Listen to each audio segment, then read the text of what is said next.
सांगड़ शाहपुर चाकर भरसा प्रीतमाबाद में corner rally के खिताब दौरान वोटर्स के मुबैना धमकी।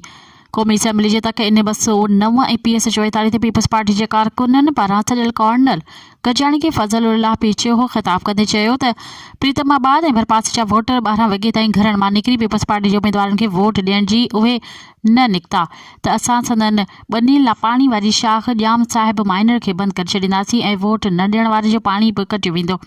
PP अॻवान फज़ल पीछे हो क़ौमी असम्बली जे ॿिन्ही हलकनि ऐं 5 सूबाई सीटनि ते बीठल PP उम्मीदवारनि लाइ सरगर्म आहे। होॾां फज़ल जी धमकी वारी तक़रीर सोशल मीडिया ते वायरल थियण खां पोइ अवाम में सख़्तु ताव पखिड़िजी वियो।